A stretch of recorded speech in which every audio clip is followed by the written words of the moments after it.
सावन सोमवार व्रत विधि एवं कथा। मित्रों, सादर जय श्री कृष्ण। हमारी YouTube चैनल में आप सभी का बहुत बहुत स्वागत है।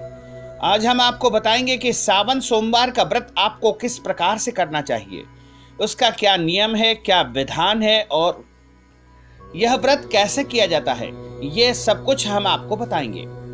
धर्म ग्रंथों के अनुसार सावन मास को सबसे पवित्र मास माना गया है। इस महीने जो है भगवान भोलेनाथ कैलाश पर्वत से पृथ्वी की तरफ आते हैं और ऐसे शुभ समय में यदि सोमवार का दिन है तो यह शंकर जी का परम प्रिय दिवस होता है।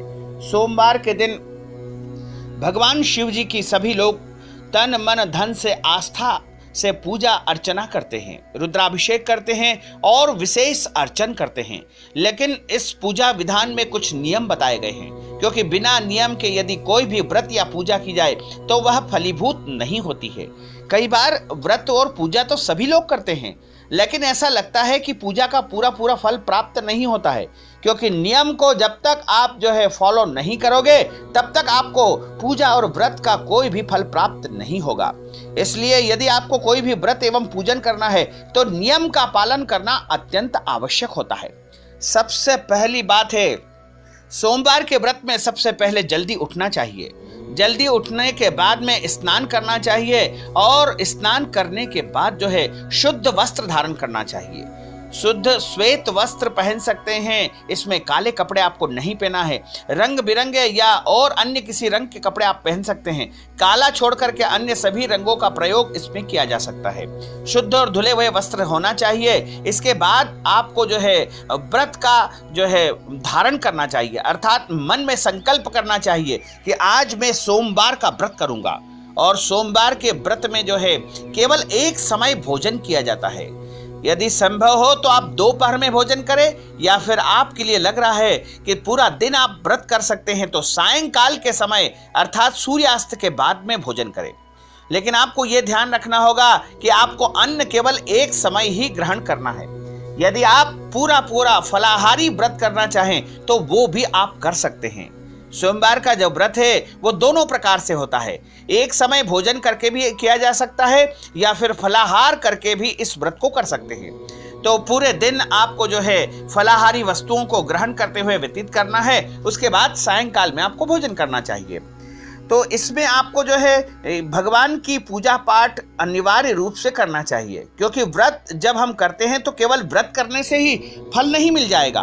व्रत के साथ साथ पूजा का विधान भी संपन्न करना होगा। जब तक आप पूजा विधान संपन्न नहीं करेंगे तब तक व्रत करने का कोई औचित्य नहीं है, क्योंकि व्रत जब हम करते हैं तो उसके पीछे भी पूजा करने का जो है विधान अनिवार्य होता है, क्योंकि बिना पूजा के कोई भी व्रत सफल नहीं होता है। इसलिए आपको शुद्ध अवस्था में, पवित्र अवस्था में जो है तैयार होना है और उसके बाद मन में संकल्प करना है कि आज मैं भगवान भोलेनाथ की प्रसन्नता के लिए सोमवार का व्रत करूंगा। उसके बाद एक पूजा की थाली आपको तैयार करना है। पूजा की थाली में आपको रोली, चावल, हल्दी, मेहंदी, अबीर, गुलाल, सिंदूर, कपूर और इसके अलावा धूप बत्ती और बिल्व पत्र, धतूरे के पुष्प और अकव्य के पुष्प और शहद और इसके अलावा कच्चा दूध और भस्म, इत्र, अष्टगंध, चंदन, ये सारी जो पूजन सामग्री है वो आपको एक थाली में रखना है। भगवान भोलेनाथ को दूध से बनी मिठाइयाँ सर्वाधिक प्रिय होती है, इसलिए वो मिठाई भगवान के लिए अवश्य तैयार रखें। लेकिन ये ध्यान रखें कि भगवान भोलेनाथ को लाल पुष्प आपको नहीं चढ़ाना है। भगवान भोलेनाथ को सर्वाधिक प्रिय होते हैं सफ़ेद पुष्प और नीले फूल। तो नीले फूल या सफ़ेद फूल आप भगवान को चढ़ाएं, बिल्व पत्र चढ़ाएं। तो पूजन की थाली आप पूरी तैयार करें। साथ में गंगा जल जरूर रखें, क्योंकि गंगा जल के बिना पूजा हमारी अधूरी मानी जाती है।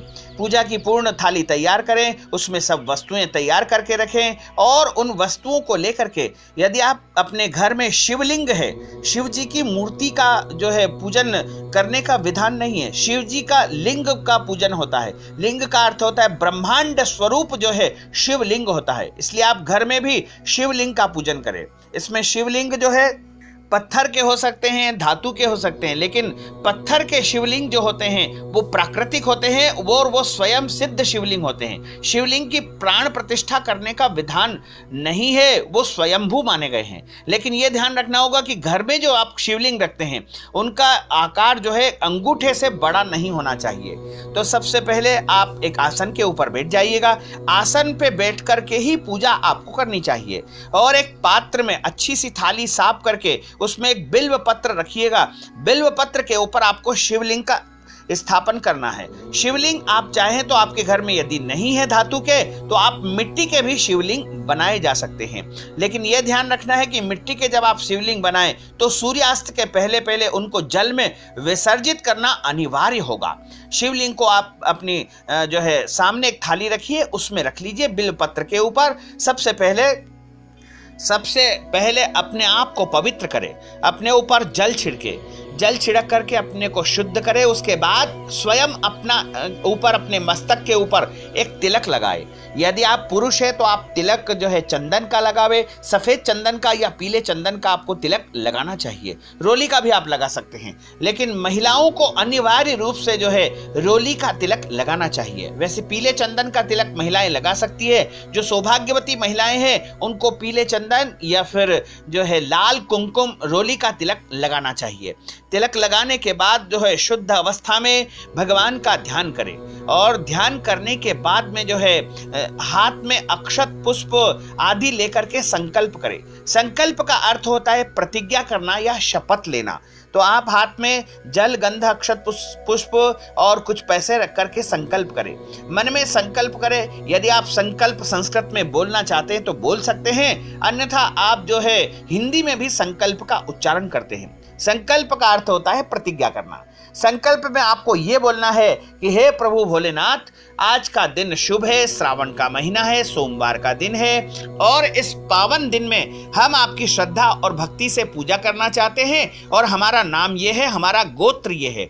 उसके बाद उनसे कहिए कि हमें जो है सभी प्रकार के शुभ फलों की प्राप्ति हो, उत्तम फलों की प्राप्ति हो।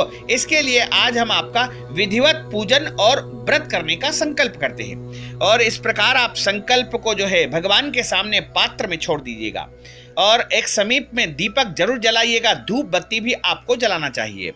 दोनों वस्तुएं आप जलाइए और उसके बाद आप हाथ में जल गंधा अक्षत पुष्प लेकर के गणेश जी का पहले सर्वप्रथम आपको पूजन करना है। गणेश जी के पूजन के बिना भोलेनाथ की पूजा अधूरी मानी जाती है। हमेशा आपको ध्यान रखना होगा कि कोई भी पूजन आप करें तो सर्वप्रथम आप गणेश जी की पूजा अनिवार्य रूप से करें। गणेश जी की पूजा करने के बाद भगवान सूर्य की पूजा करें, दीपक की पूजा करें और उसके बाद आपको गंगा जी का जो पात्र आपके पास रखा है, गंगा जल रखा है, उनका भी पूजन आपको करना चाहिए। उसके बाद हाथ में अक्षत पुष्प लेकर के भगवान भोलेनाथ का स्मरण करें और उनका जो है स्मरण करके अक्षत पुष्प उनके ऊपर चढ़ा दें। उसके बाद 4 बार उनके ऊपर जल चढ़ाना चाहिए।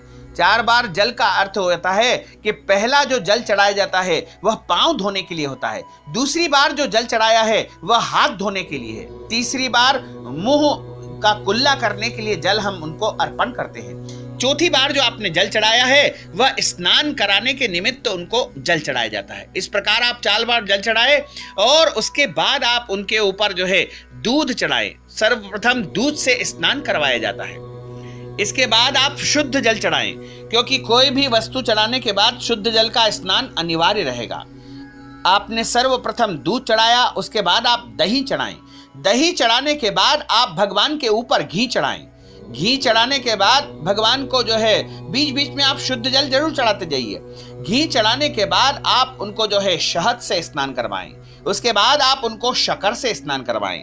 उसके बाद चंदन से स्नान करवाएं, भस्म से स्नान करवाएं, इत्र से स्नान करवाएं और पुष्प के जल से भी आप स्नान करवा सकते हैं, अक्षत से भी उनको स्नान करवा सकते हैं। ये सभी वस्तुओं से अच्छी प्रकार से आप स्नान करवाएं और उसके बाद स्नान जब परिपूर्ण हो जाता है तो दूध की धारा उनके ऊपर लगाना चाहिए। आप कोई मंत्र नहीं जानते हैं तो आप केवल ओम नमः शिवाय का जाप करते हुए जो है उनका पूजन कर सकते हैं। इसके बाद आपको जल की धारा उनके ऊपर लगातार प्रवाहित करनी है। जल की धारा जब चल रही है उस समय भी आप ओम नमः शिवाय का जाप भी कर सकते हैं। कोई विद्वान ब्राह्मण है तो उनसे आप अभिषेक भी करवा सकते हैं।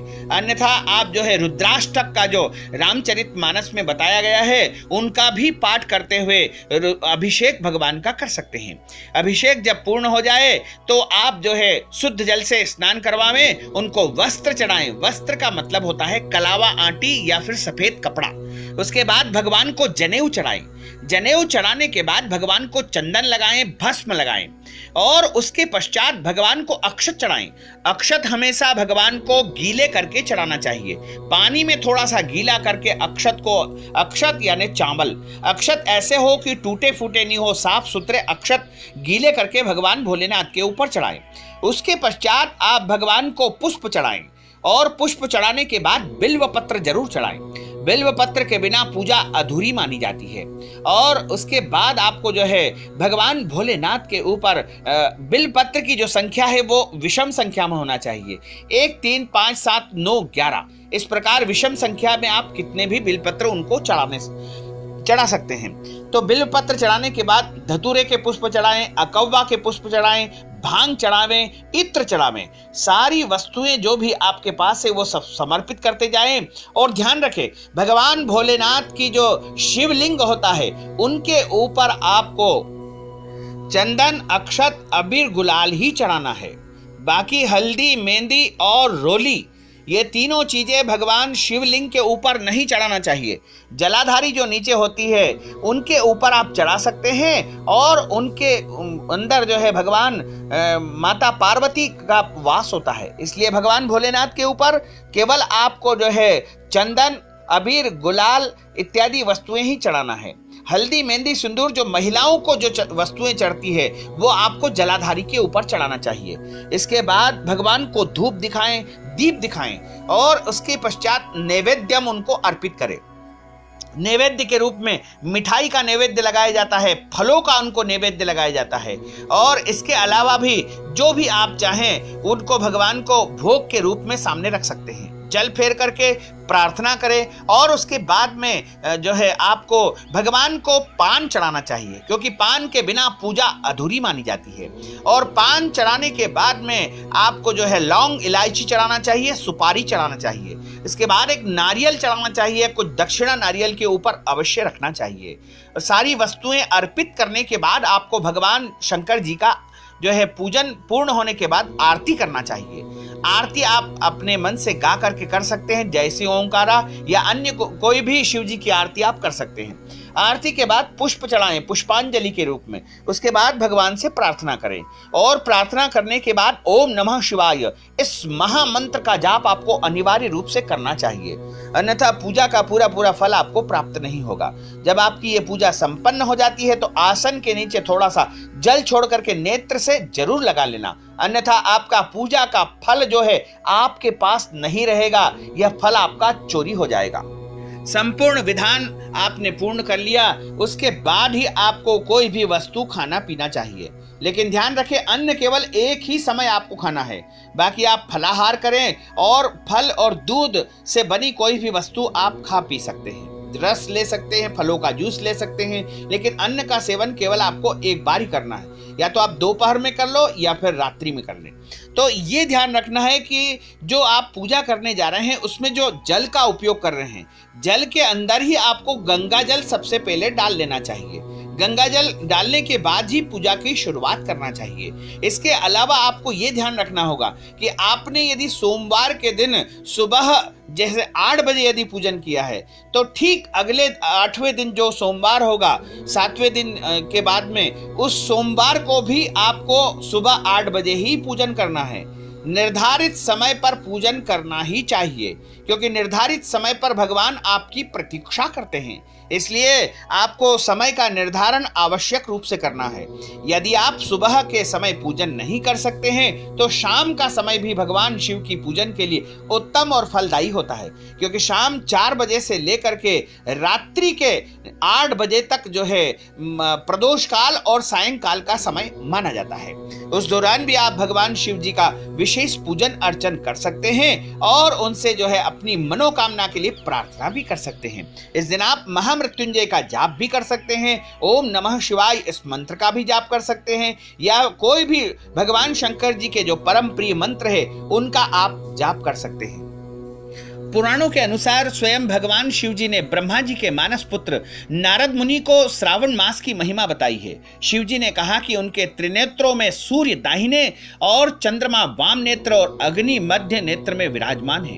चंद्रमा जब कर्क राशि में से जो है सूर्य कर्क राशि में प्रवेश करते हैं और सूर्य सिंह राशि में प्रवेश करते हैं, जब सूर्य कर्क से सिंह की तरफ यात्रा करते हैं तो ऐसा काफी समय जो है शुभ होता है। ऐसे शुभ संयोग में सावन मास में ही भगवान का पूजन अर्चन किया जाता है। उन्हें सावन का महीना अत्यधिक प्रिय है और सावन में जो है सृष्टि अपनी कृपा बरसाती है। इस मास का आध्यात्मिक महत्व होने के साथ साथ सभी जीवों के लिए काफी कल्याणकारी यह महीना माना गया है। वैज्ञानिक तथ्य भी है कि इस समय जो है वर्षा ऋतु होती है, जिससे समस्त संसार में कई तरह की वनस्पतियां जो है पोषण के साथ ग्रीष्म ऋतु का प्रभाव कम हो जाता है। पुराणों के अनुसार सावन में ही समुद्र मंथन से निकला विष भगवान शंकर ने संसार की रक्षा के लिए अपने कंठ में धारण किया था, इसलिए भगवान भोलेनाथ को नीलकंठ भी कहा गया है। इसी के साथ ऐसी मान्यता है कि माता सती ने सावन मास में ही घोर तपस्या करके अपने हर जन्म में पति स्वरूप में भगवान शिव को प्राप्त किया था। उन्होंने पूरे महीने कठोर व्रत करने से भगवान शिव को अपनी तपस्या से प्रसन्न किया था। यही कारण है कि इस महीने में सुयोग्य वर व ससुराल की कामना के लिए कुंवारी कन्याएं भी व्रत रखती है। विवाहित महिलाएं अपने पति की लंबी आयु के लिए, अच्छे सौभाग्य के लिए इस व्रत को करती है। ऐसा माना जाता है कि पूरी श्रद्धा से इस व्रत को रखने से कार्यक्षेत्र में सफलता और आर्थिक स्थिति की सभी समस्याएं जो है समाप्त हो जाती है। सावन सोमवार व्रत सूर्योदय से आरंभ होकर संध्या काल तक किया जाता है। स्नान आदि नित्य कर्म करने के बाद जो है शुद्ध वस्त्र धारण करके भगवान शंकर जी का पूजन करना चाहिए और भगवान शंकर जी की सभी प्रिय वस्तुओं का अर्पण करना चाहिए। पौराणिक कथा के अनुसार एक बार एक सुंदर कन्या अपने रूप के अभिमान में श्रृंगार करके उस स्थान पर पहुंच गई जहां ऋषिगण भगवान शिव की पूजा के लिए जा रहे थे। कन्या ने अपने सौंदर्य से ऋषियों को शिव पूजन करने से विमुख करने का प्रयास किया, लेकिन ऋषियों ने अपने तपोबल से उसकी बुद्धि को परिवर्तित कर दिया और उसका मन भी भक्ति मार्ग पर चल पड़ा। अपने पापों के प्रायश्चित के लिए जब उसने ऋषियों से उपाय पूछा तो उन्होंने कहा कि तुमने जो है 16 श्रृंगारों के बल पर हमारा धर्म भ्रष्ट करने का पाप किया है। इस पाप से मुक्ति के लिए तुम काशी में निवास करो, वहां पर तुम 16 सोमवार का व्रत करने से तुम पापों से मुक्त हो जाओगी। तभी से ऐसा माना जाता है कि इस मास में पूजन करने से समस्त देवी देवताओं के पूजन करने का पूरा फल प्राप्त होता है। तप और जप के लिए इस मास में हमारे शास्त्रों में विशेष महत्वपूर्ण बताया गया है। ऐसी मान्यता है कि व्रती को इस दौरान अपनी किसी प्रिय वस्तु के त्याग करने से मनचाहा फल प्राप्त होता है। ब्रह्मचर्य का पालन और सभी प्रकार के दुर्गुणों से दूरी बनाकर रखने से जीवन में सभी कष्ट मुक्त होते हैं। साथ ही आपको सावन सोमवार के दिन यदि व्रत करना है, उसका पूरा फल प्राप्त करना है, तो दिन में आपको सोना नहीं है। दिन में आप यदि सो जाते हैं तो आपका जो है पुण्य फल नष्ट हो जाएगा और आपको ब्रह्मचर्य का पालन भी करना चाहिए। रात्रि के समय पति पत्नी को दूरी बना करके इस व्रत में जो है ब्रह्मचर्य का पालन अनिवार्य रूप से करना चाहिए, अन्यथा आपका व्रत पूरा फल नहीं देगा। क्रोध नहीं करना चाहिए, झूठ नहीं बोलना चाहिए, किसी के साथ छल कपट नहीं करना चाहिए, बुजुर्गों का अनादर नहीं करना चाहिए और किसी महिलाओं का या बच्चों का दिल नहीं दुखाना चाहिए।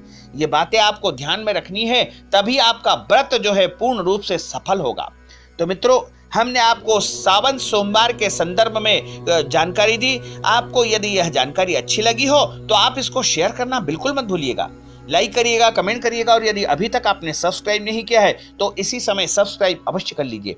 आपको और आपके परिवार को सादर जय श्री कृष्ण, सादर धन्यवाद।